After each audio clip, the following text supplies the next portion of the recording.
चलिए, तो आज फिर हम लोग जो पदार्थ की अवस्था जो चल रही है लेसन उसके आगे भाग को करेंगे। तो फिर इसमें हम लोग कर लेते हैं सबसे पहले आंशिक दाब का नियम।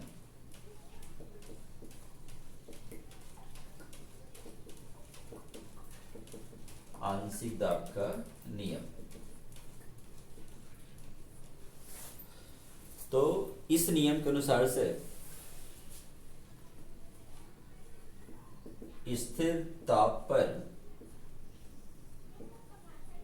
अमिश्रणीय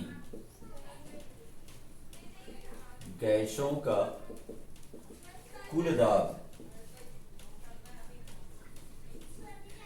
उनके आंशिक दाबों के योगफल के बराबर होता है। स्थिर ताप पर अमिश्रणीय गैस यानी जो परस्पर क्रियाशील नहीं होते हैं, ऐसे गैसें जो आपस में क्रिया नहीं करते हैं, उन गैसों का कुल दाब जो होता है वो उनके आंशिक दाबों अर्थात अलग अलग दाबों के योगफल के बराबर होता है। परस्पर क्रिया न करने वाली होनी चाहिए गैसें, वो गैसें कहलाती है अमिश्रणीय गैसें। तो मान के चलिए मिश्रण है, गैस के मिश्रण का कुल दाब मान लेते हैं P, और उन गैसों का अलग अलग दाब को ले लेते हैं P1, P2, P3, जितने भी गैस रहेंगे। तो इनको अगर ये आंशिक दाब को जोड़ेंगे तो इनका योगफल जो है वो कुल दाब के बराबर ही होता है। ये कहलाता है आंशिक दाब का नियम। तो इसके फिर हम लोग व्याख्या कर देते हैं अणुगति सिद्धांत से कि वास्तव में ऐसा होता है।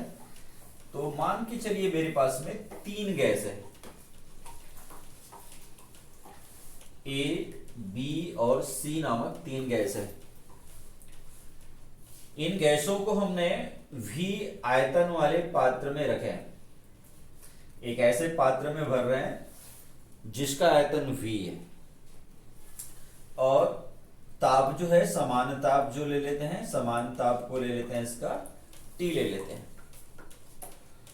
तो ऐसी स्थिति में मान के चलिए पहला गैस है, उसके अणुओं का द्रव्यमान, एक एक अणु का द्रव्यमान ले लेते हैं M1, अणुओं की संख्या को ले लेते हैं N1, और वर्ग माध्य मूल वेग को ले लेते हैं C1 का स्क्वायर। उसी प्रकार से दूसरे गैस का द्रव्यमान हो गया M2, अणुओं की संख्या हो गया N2, वर्ग माध्य मूल वेग हो गया C2, और तीसरे गैस का अणुओं का द्रव्यमान हो गया M3, अणुओं की संख्या N3, और वर्ग माध्य मूल वेग हो गया उसका C3 का स्क्वायर। तो ऐसी स्थिति में जो अणुगति सिद्धांत के हिसाब से जो मैंने आप लोगों को अणुगति समीकरण बताया था, PV इक्वल टू 1/3 mnc² से यहां से P का मान निकालूं तो ये हो जाएगा mnc² बटे 3V। तो पहले गैस A के लिए, गैस A को अलग से जब करेंगे तो गैस A के लिए दाब, आंशिक दाब है ये, P1 ले लेते हैं तो ये M1 N1 C1 का स्क्वायर हुआ, बटा हो गया इसमें 3V।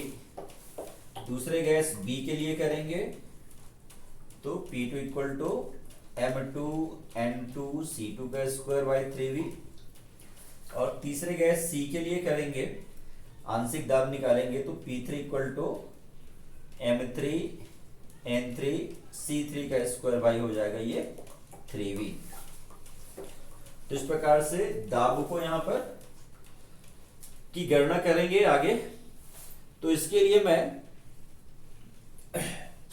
2 से गुना और भाग कर दे रहा हूं। मैं किसी एक गैस को हल करके दिखा देता हूं, मैं उसके हिसाब से बाकी गैसों को कर लेते हैं। A के लिए हमने जो किया हुआ है P1, इसको मैं 2 से गुना भाग कर रहा हूं। ये 2 से गुना और 2 से भाग हो गया, M1 N1 C1 का स्क्वायर बटे 3V। तो चूंकि हाफ एम सी स्क्वायर, ये गतिज ऊर्जा है ई के होता है। तो इस प्रकार से हाफ m1c1 का स्क्वायर जो है वो ई के हो गया यहाँ पे। तो इसके हिसाब से, या केवल ई भी लिख सकते हैं आप चाहे तो, P1 इक्वल टू हो गया 2/3 ई के N1/3V। तो इसी प्रकार से दूसरे गैस के लिए इसी प्रकार P2 का जो मान होगा 2/3 ई के N2/3V हो जाएगा। और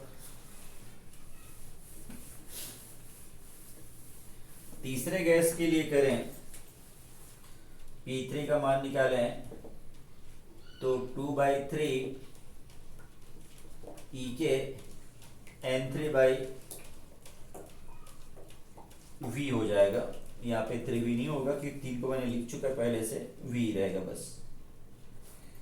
तो इस प्रकार से अगर आंशिक दाबों का योग करें, आंशिक दाबों का योग निकालूं मैं, P1 plus P2 plus P3 का मान निकालूं तो सब में 2/3 नियत राशि है, EK/V भी नियत राशि है, EK/V नियत राशि है। तो बचा क्या, N1 plus N2 plus N3। तो अब ये तीनों गैसों को एक साथ अगर रख दें, तीनों गैसों को पात्र में एक साथ भरने पर गैस के अणुओं की संख्या या कणों की संख्या जो होगा कैपिटल N, तो ये N1 plus N2 plus N3 के बराबर होगा। तीनों गैस में जितने अणु होंगे वो एक साथ आ जाएंगे। तो ऐसी स्थिति में, इसलिए गैसों का अगर मैं यहाँ पे कुल दाब निकालूं, गैसों का कुल दाब P का मान निकालूं तो सेम इसी प्रकार से जैसे आया था 2/3 E के N/V के बराबर होगा। और चूंकि N का मान ये N1 plus N2 plus N3 है तो P equal to 2/3 EV N1 E के V N1 plus N2 plus N3। और इसके स्थान पर हम लोग लिख सकते हैं क्या, P1 plus P2 plus P3। तो P equal to P1 plus P2 plus P3। तो इस प्रकार से हम कह सकते हैं कि गैसों का आंशिक दाब जो होता है वो उनके कुल दाबों के योगफल का क्या होता है, बराबर होता है। इस प्रकार से यहां से हमने क्या किया, आंशिक दाब का जो नियम है, डाल्टन का आंशिक दाब का नियम है, ये हमने इसकी क्या कर दिया, व्युत्पत्ति करके बता दिया, व्याख्या करके बताया। इसी प्रकार से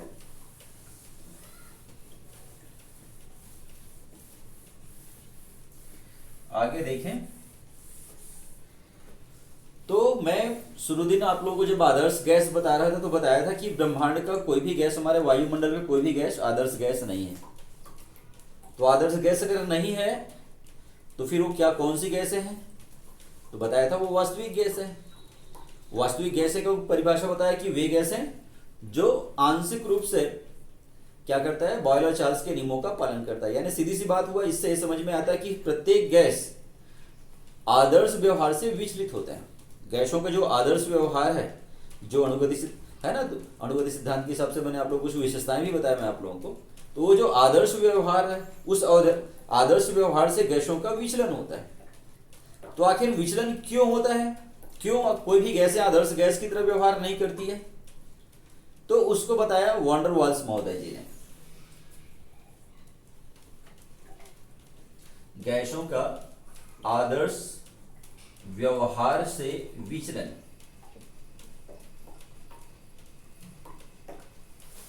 तो इसके लिए वॉन डर वाल्स महोदय जी ने बताया कि जो अणुगति सिद्धांत में जो अवधारणाएं बताई गई है उनमें से दो अवधारणाएं गलत है, जिसके कारण में सभी गैसों का आदर्श व्यवहार से विचलन हो जाता है।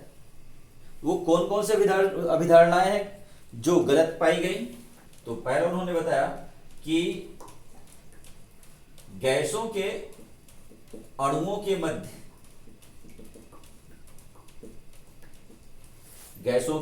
के मध्य जो आकर्षण बल होता है वो नगण्य होता है, जो हमने माना था वो गलत है।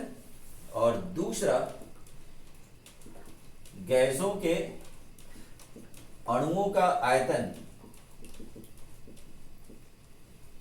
उसके मूल आयतन या वास्तविक आयतन जो होता है उस वास्तविक आयतन के सापेक्ष नगण्य होता है, वास्तविक आयतन के सापेक्ष नगण्य होता है। ये दोनों जो अभिधारणाएं मानी गई थी वो दोनों अभिधारणाएं गलत है। इन्हीं दोनों अभिधारणाओं के गलत अभिधारणाओं के कारण में गैसों का आदर्श व्यवहार से विचलन होने लगता है। तो फिर इसके आधार पर उन्होंने वान डर वाल महोदय जी ने जो अणुगति सिद्धांत था उसमें संशोधन किया। उसके आधार पर अणुगति जो समीकरण निकला था उसमें भी संशोधन आया। तो वो दो संशोधन, क्योंकि दो गलतियां थी इसलिए इन गलतियों को सुधारने के लिए उन्होंने दो संशोधन किए। पहला, आयतन में संशोधन। आयतन में संशोधन, तो इसके लिए उन्होंने बताया कि जिस समय गैस का ताप अधिक और दाब कम होता है तो ऐसे स्थिति में गैस के जो अणु जो होते हैं वो दूर दूर होते हैं, एक दूसरे से बहुत दूर दूर में रहते हैं। और दूर दूर में होने के कारण में उनका जो आयतन है वो हम आयतन की गणना नहीं कर पाते हैं। यानी इस स्थिति में अणुओं का जो आयतन होता है वास्तव में गैस की वास्तविक आयतन जो होगा उसके सापेक्ष में नगण्य होगा, क्योंकि ताप अधिक होगा तो है ना, चार्ल्स के नियम के हिसाब से V समानुपाती T। तो ताप अधिक होगा तो आयतन भी बहुत ज्यादा होगा, उसका गैस का आयतन बहुत ज्यादा होगा। लेकिन अणुओं का जो आयतन होगा वो नगण्य होगा, क्योंकि गैस के जो अणु बहुत दूर दूर है उसके आयतन की गणना कर पाना संभव नहीं है, इसलिए वो अणुओं का जो आयतन होगा वो नगण्य होगा। कुछ ही अणु रहेंगे जो फैल गैस है। लेकिन जब ये स्थिति को उल्टा कर देते हैं, ताप को कम कर दिया जाए और दाब को बढ़ा दिया जाए, दाब अधिक हो गैस का ताप कम हो और दाब को अधिक कर दिया जाए, तो ऐसी स्थिति में गैस के अणु जो होते हैं वो पास पास आ जाते हैं और पास पास आने के कारण वो भी स्थान घेरने लगते हैं, अर्थात अब उनके आयतन को हम नगण्य नहीं मान सकते। तो ऐसी स्थिति में क्या होगा, जो गैस का अगर हम लोग आयतन निकालेंगे, वास्तव में जो ये गैस जैसे मान के चलिए इतना है गैस हम समझ रहे हैं, तो वास्तव में इनका जो आयतन है ये जो घन मान के चलिए घनाभ के आकार का है, तो ये घनाभ के आयतन के बराबर में नहीं होगा, क्योंकि इसमें अणु भी है, उन अणु का भी आयतन उसमें इंक्लूड है।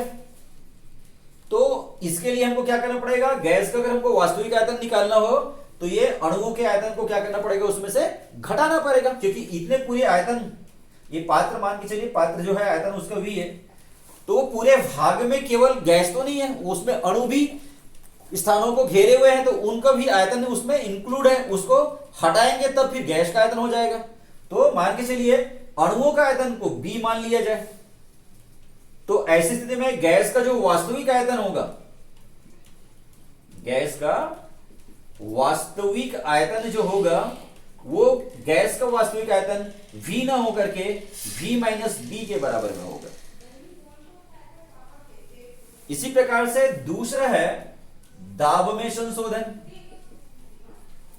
तो पहली जैसी स्थिति फिर से वही हुआ कि जिस समय हम लोग गैस का ताप को अधिक करेंगे और दाब को कम करेंगे तो गैस के अणु एक दूसरे से दूर दूर रहेंगे, अर्थात उनको क्या होगा, स्वतंत्र रूप से गति करने के लिए पर्याप्त स्थान मिलेगा।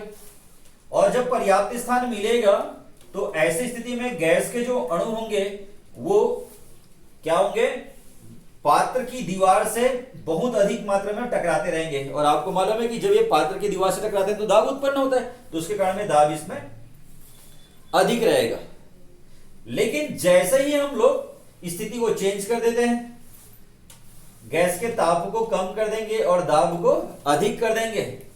तो अभी बताया था गैस के जो अणु होंगे वो पास पास आ जाएंगे, और जब गैस के अणु पास पास आएंगे तो ऐसी स्थिति में अब गैस के जो अणु, वे अणु जो पात्र के दीवार के पास हैं, उनके उन अणुओं को क्या होगा, जो अंदर के जो अणु होंगे वो आकर्षित करेंगे, अणुओं के बीच में आकर्षण बल लगेगा, तो वो अणु जो है अब वो दीवार की ओर ना जाकर के दीवार से दूर जाने लगेंगे, वो अंदर की ओर खिंचाव महसूस करेंगे ऐसे। तो अब वो पात्र की दीवार से उतनी मात्रा में टकरा नहीं पाएंगे जितनी मात्रा में स्वतंत्र रूप से जो पहले स्थिति में टकरा रहे थे। तो जब टक्कर ही कम होगा, इसमें अणुओं का टक्कर कम होगा, तो गैस का दाब भी क्या हो जाएगा, कम हो जाएगा, घट जाएगा। तो मान के चलिए गैस के दाब में जो कमी हो रही है वो पीडेस हो रही है। तो ऐसी स्थिति में जितनी कमी हो रही है उसको वास्तविक आयतन, वास्तविक दाब निकालने के लिए जितनी कमी हो रही है उतना उसको क्या करना पड़ेगा, देना पड़ेगा। अर्थात गैस का वास्तविक दाब जो होगा, वास्तविक दाब P ना होकर के उसको P प्लस P डैश होगा। तो भाई अब टकराने से, कम टकराने से आखिर दाब में कितनी कमी आती हुई, तो उसके लिए बताया गया कि गैस के दाब में होने वाली ये कमी उसके आयतन के, गैस के आयतन के वर्ग का व्युत्क्रमानुपाती होता है। अर्थात P डैश समानुपाती 1/v² हुआ, या P dash equal to a/v² हुआ, जहां पे a एक नियतांक है, जैसे इसमें b एक नियतांक था उसी प्रकार से a यहां पे एक नियतांक है। तो ऐसी स्थिति में दाब जो हो गया अब ये P प्लस क्या हो गया, a/v² हुआ। तो अब हम लोग आदर्श गैस समीकरण करें, जो आदर्श गैस समीकरण जो पहले हमने किया था, आदर्श गैस समीकरण PV इक्वल टू nRT।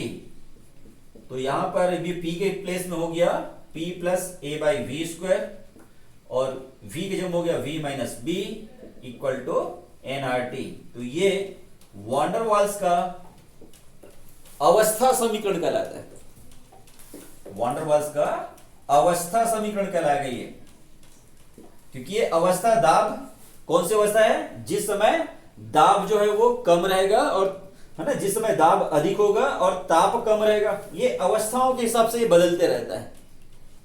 तो ये हुआ आप लोगों का वॉन डेर वाल्स का अवस्था समीकरण। धन्यवाद।